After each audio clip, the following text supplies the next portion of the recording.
Pakibasa, Iya. And then, Meron kang manliligaw na hindi mo gusto. Isang araw, nakiusap ang nanay niya na sana ay sagutin mo ang kanyang anak dahil may malubhang sakit ito.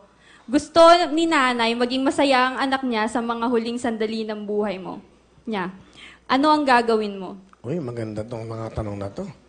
Magpaparaya ka ba? Nga dahil ang kanyang ina, may malubang kalagayan. At siguro, nasabi niya kung mawawala ako, gusto kong makita na ikaw at ang anak ko ay maligaya. Ano ang gagawin mo?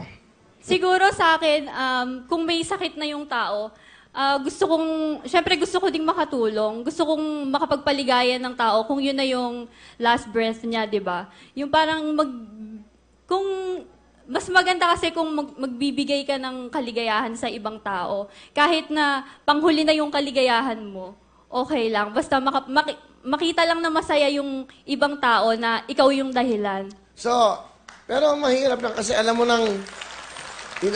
bilang ng araw ng anak niya Gagawin mo lang ba yan because of, di ba? Sino may sakit nanay niya, anak niya? Oo nga, sumigat ang nanay daw niya. Yung nanay niya. Ang gulo. So, bilang na ang araw ng anak niya, nakiusap sa nanay, gagawin mo ba yan just because of, magiging, hindi ka totoo. Pag ginawa mo yun. Siguro hindi nga totoo, pero yung ligaya na mararamdaman ng anak niya bago siya mawala, yun yung makakapagpasaya din sa akin kung makikita kong nakakapagpaligaya ako ng ibang tao.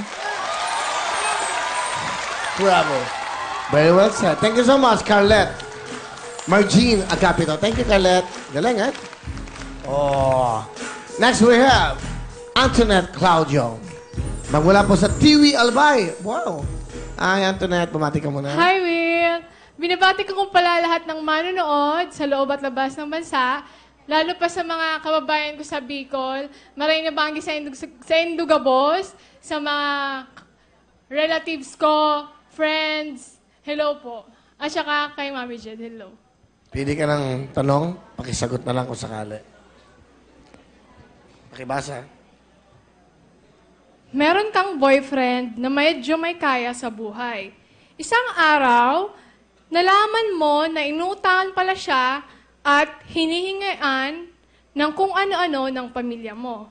Sabi ng nanay mo, kusa naman daw na binibigay ang mga iyon ng boyfriend mo. Ano ang gagawin mo? Unang gagawin ko is, tatanungin ko sila pareho. Una yung boyfriend ko. Ano ba yung totoo? Umuutang ba o kusa mong binibigay yung mga bagay at pera sa pamilya ko? Pangalawa naman, yung pamilya ko. Tatanungin ko ulit sila, ano ba talaga, Nay?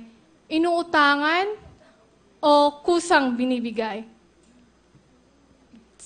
Sa puntong yun, doon ko malalaman kung sino yung nagsasabi ng totoo. Malalaman naman natin kung sa isang tao, kung nagsasabi ng totoo, mapa-gesture, the way yung mga statement niya, kung consistent siya. So, kahit family ko yon, ayoko naman na isipin ng boyfriend ko na nagtitake advantage. Nagtitake advantage yung family ko sa kanya dahil may kaya siya.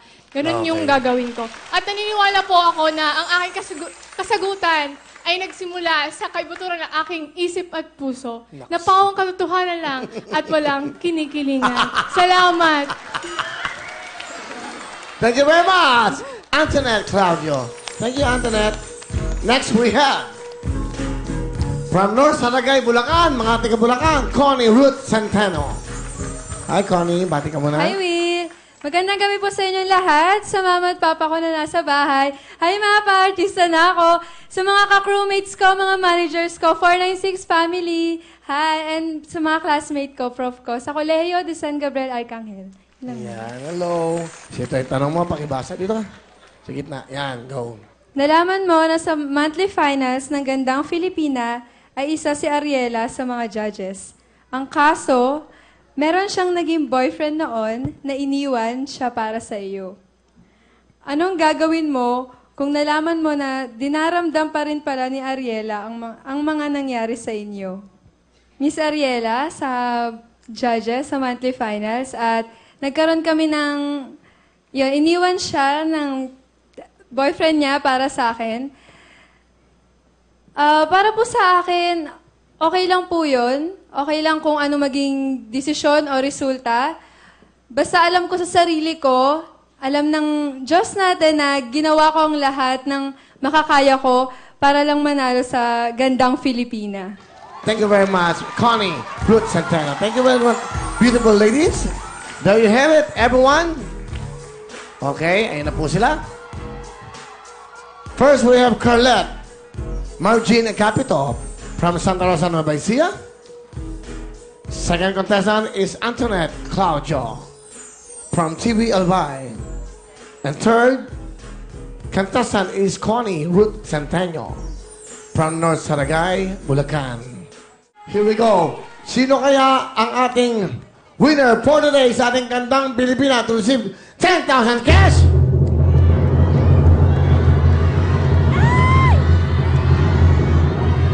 Sino ang gusto nyo?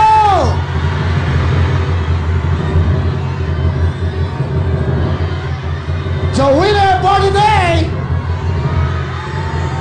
to receive 10,000 cash. Sino gusto nyo? Is contestant number